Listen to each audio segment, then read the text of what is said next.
smart entrepreneur will be able to work with others. Listen to their ideas and not necessarily always go with them, but being open and flexible, and all of a sudden, it's amazing how things open up.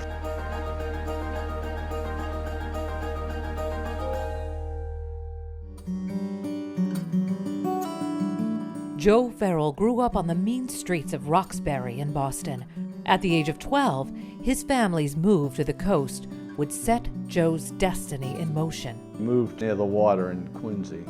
And at 12, it was a very good age, a formative age. And I got into the ocean, and it was just the whole lit me up with the ocean was just awesome. There was a fellow, Walter Hurley, had the boat rental, and he would hire us young kids. He was a real formative influence on me. He was a real straight shooter, honest guy, hardworking guy, and taught me a lot. That's kind of really what set me on the right track. Joe went on to join the Coast Guard and fulfill his dream of becoming a diver. The dream, however, hadn't included diving in the Arctic. I became a diver on an icebreaker. Ridiculous, 26-degree water temperature, 300 pounds of explosive. After 2 tours in the Arctic, Joe headed for a warmer climate and the opportunity to serve his country in challenging times. I volunteered, went to Vietnam. So I went to explosive school and ended up going to Vietnam as an explosive advisor. So I was in Saigon, Quy Nhon. I was 20. I was the youngest explosive advisor in Vietnam. Came back and I promised myself I'd rather live under a bridge someplace warm than in a house someplace cold. Joe Farrell ended up in South Florida, living on a sailboat. But when he saw an advertisement for a diver in the Bahamas, Joe was all in. I hitchhiked up to Palm Beach for an interview and they hired me on the spot. So I spent 4 years jumping out of helicopters over in Andros Island, recovering torpedoes. Joe would then follow the jobs, as long as they involved the ocean or boats. During his time with the Coast Guard, he'd gained some experience as a ship's engineer. Soon, he'd be able to put that to use. So I became the chief engineer on the Dutch salvage tug in Europe. It was the largest salvage tug in the world when it was built in 1958. And this is about 1975. After a couple of years, they only owned the one boat. They wanted to sell the boat. Joe had his eye on buying that boat, so he worked a few jobs with them until he'd earned enough to buy the salvage tug. And by 1980, Joe Farrell was in business. Came up with the name Resolve when I resolved what I wanted to do, because I already had a number of occupations. I knew basically if you worked hard, if you were willing to take the risk and things worked out, you can do all right in life. So that's how I started, taking chances. Taking chances seemed to come naturally for Joe, and some brought more risk than he'd like to admit. Some of the stuff is quite embarrassing, what's happened over the years. Locked in an engine room, running out of air, no one knows you're in there. And we've been at sea where our tugs have sunk and we've been on them. I've been lost at sea. It just happens, and things all work out, and you don't panic. Nor did Joe panic when the business was struggling. Here, too, he kicked into survival mode, doing whatever was required to prevail. It was a real battle. I'd do anything. I had a couple of man crew. I was the chief engineer and the captain now. A friend of mine gave me a sextant, and I got some books how to use a sextant, and really, it was a real, sometimes I have the tugboat tied to the dock, a little office in Puerto Rico, and I'd be out there selling Christmas trees to pay the crew salary on the street outside. By the 90s, Joe Farrell had established himself and his team as one of the most reliable salvage companies in the world. Of course, he could not have done this without the help from his crew. I always looked for the right people, treated everyone as best I could.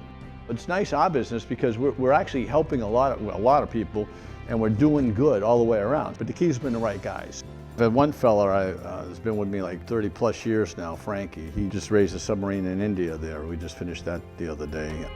With this dedicated team, Joe and Resolve tackled some of the most challenging and interesting jobs, including the 1996 ValueJet crash.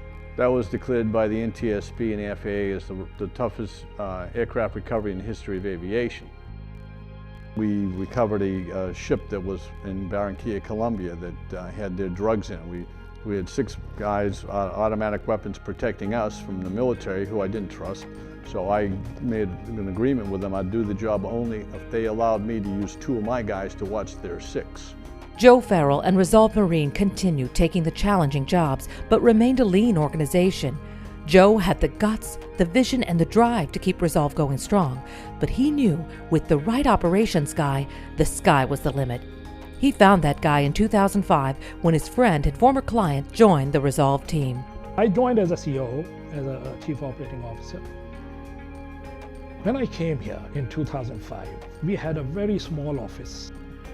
And I was coming from an organization with 15,000 people all over the world, and I looked around and there were 6, 7 people, and I said, what am I doing here? But it didn't take Farhat long to see the potential. Resolve Marine has become not only a world leader in challenging salvage operations, they've become a highly diversified maritime organization that specializes in maritime training, including fire response training, along with having the most sophisticated bridge and engine room simulators to be found anywhere in the world. I love the training stuff. We can stop things from happening. We can stop needless accidents.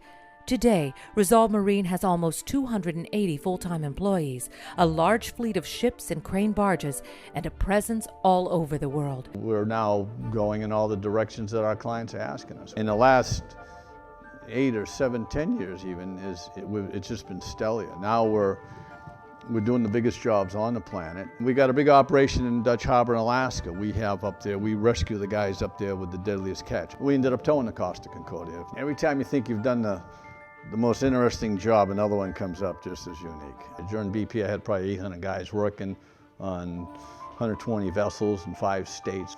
So since then, I've opened up in China. Now we've got like 102 ports covered in China for oil spill.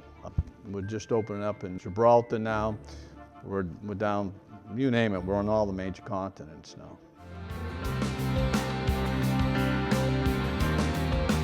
Joe Farrell is a man with a zealous passion for his work, a man lucky enough to have found his calling at the age of 12 and to build that into an amazing international success.